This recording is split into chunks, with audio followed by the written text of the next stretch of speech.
Eala's US Open takeover. The practice session that broke the internet.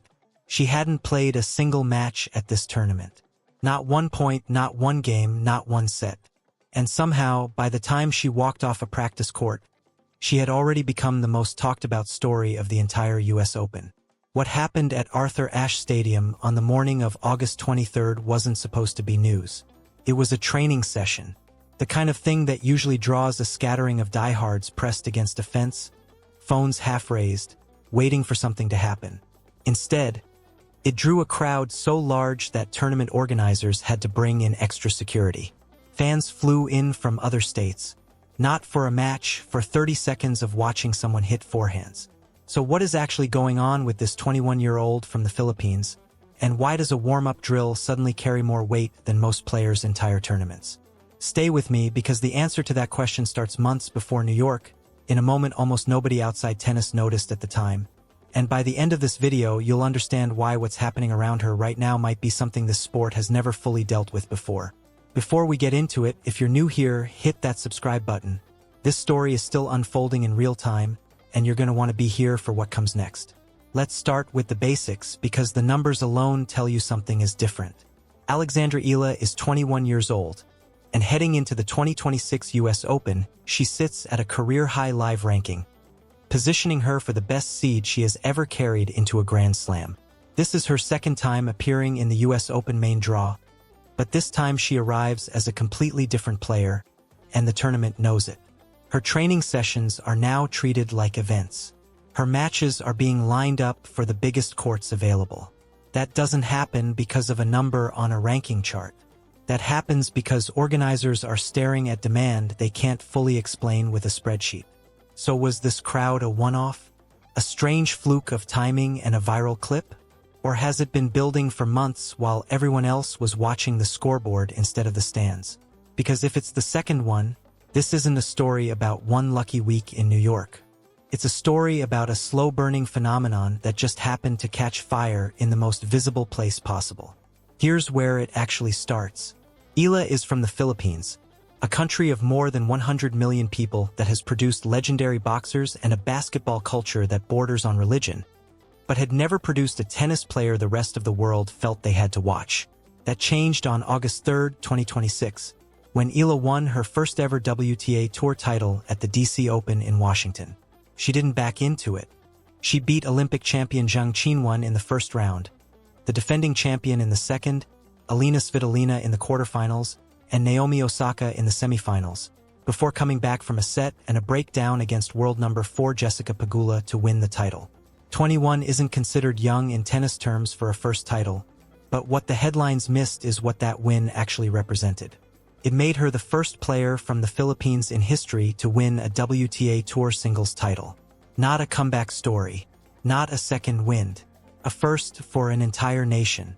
New York happens to be home to one of the largest Filipino communities outside the Philippines itself.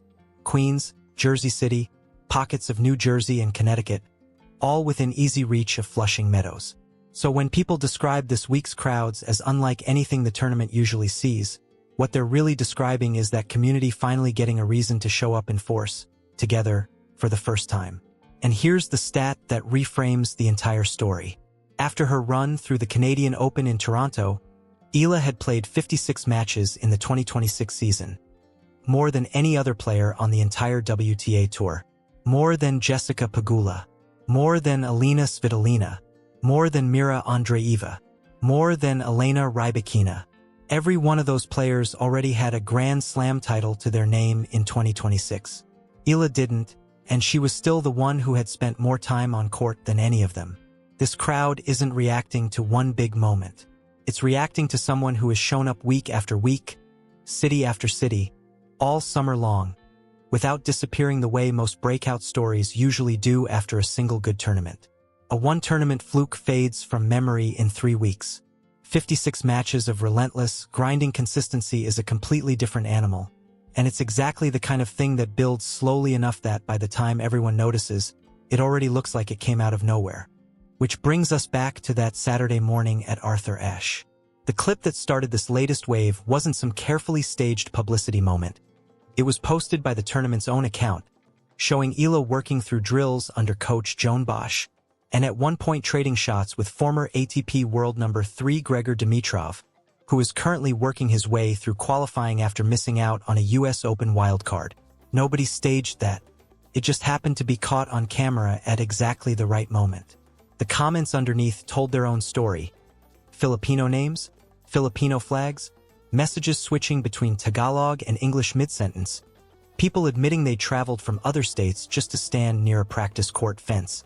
And this wasn't the first time her presence at a tournament outpaced expectations. At the Australian Open earlier this year, hundreds of fans packed into Melbourne Park for what was supposed to be a routine early round match on an outer court, with lines stretching back toward Rod Laver Arena. Eala lost that match in 3 sets despite winning the first set 6-0, but the crowd noise never let up, and she needed a dozen security guards just to get off the ground safely. That incident is part of why organizers have taken her security more seriously ever since, including at this year's US Open, where she's now regularly accompanied by guards just to move around the tournament site. Here's the detail that turns this from a fun story into something genuinely unusual for tennis. Her fans aren't just loud, they're strategically feared. At the Canadian Open in Toronto earlier this month, every single one of Eala's matches sold out. The cheering during live points, not just after them, got loud enough that her opponents started bringing it up afterward, unprompted. When Belinda Bencic beat Eala in the 4th round to end a 7-match winning streak, she used her on-court interview to directly thank the crowd, saying, "I know most of you guys were cheering for Alex, but I still have to say it was very nice to play in front of you all. Thank you so much for the great crowd tonight." That's not a normal thing for a player to say after ending someone else's run. It tells you the atmosphere itself had become part of the story, win or lose. The cultural reach of all this has spilled well past the sport. On August 8th, during a CBC News segment discussing Eala's growing popularity in Canada, veteran anchor Heather Hisker asked her guest, a co-founder of a Filipino-Canadian community organization, "Alex Eala is an American of Filipino origin. She's not Canadian. So why is she getting all this attention, do you think?" The guest never corrected the mistake. The clip spread fast, and the backlash wasn't really about a simple slip of the tongue. It was frustration that someone could go on air to discuss her popularity without knowing the single most basic fact about who she actually represents.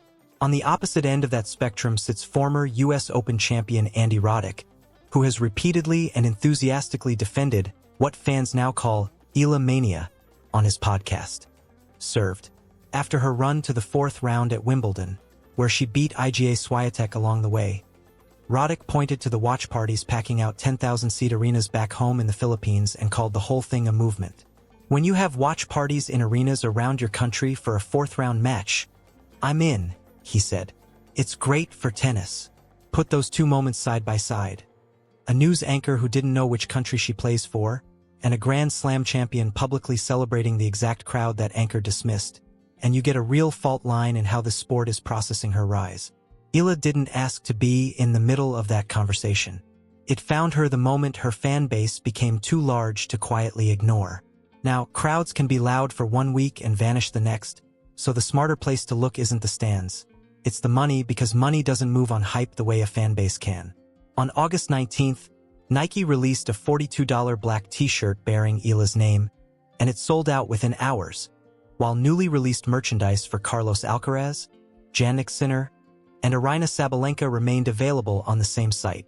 Days later, Marriott Bonvoy announced Eala as its Asia-Pacific ambassador, excluding China, for its global Tennis the World campaign, tying her to the hotel chain's role as official hotel partner of the Australian Open. That deal landed less than 2 weeks after her DC Open win, meaning a major global brand committed to her before anyone could be sure she'd hold on to a top 20 ranking, let alone become one of the biggest storylines of a Grand Slam 3 weeks later. Brands don't chase a single viral practice clip. They chase patterns that were already showing up in the data long before Flushing Meadows got loud enough for everyone else to notice. Put it all together and the picture is genuinely clear. The ranking is real. The seed is real. The sold-out sessions in Toronto, the sponsorship deal, the merchandise gone in hours. None of that runs on hype alone. That's what happens when the pattern underneath is strong enough that people with real money on the line decide to move early instead of waiting to be proven right after the fact. So this wasn't some strange one-off weekend in New York. It's a pattern the entire tennis business has been quietly building around all summer, and Flushing Meadows is simply the moment loud enough that the rest of the world finally caught up. The next real test lands almost immediately. Eala's mixed doubles run at this US Open begins on August 25th, paired with world number 4 Felix Auger-Aliassime of Canada, her first ever Grand Slam doubles appearance, secured through a wild card after the two discovered they share the same management agency. Their opening match puts them across the net from a genuinely unique team, married couple Gael Monfils and Alina Svitolina, who received their own wild card into the draw. It's a stacked field, headlined by Novak Djokovic and Aryna Sabalenka as the top seeds, alongside pairings like Casper Ruud and Iga Swiatek, and Leylah Fernandez and Frances Tiafoe. And this match is genuinely revealing in a way nothing before it has been. Doubles means shared attention and shared billing, a format where Eala isn't the only reason people came to watch. It will tell us quickly whether the energy from this summer actually follows her into a new context, or whether all of it was tied exclusively to her singles run. 2 days later, on August 27th, she'll also take part in the Stars of the Open exhibition at Arthur Ashe Stadium, sharing the court with friend and fellow rising star Iva Jovic, along with Amanda Anisimova, Lerner Tien, Joao Fonseca, Arthur Fils, Alex Michelsen, and Marta Kostyuk.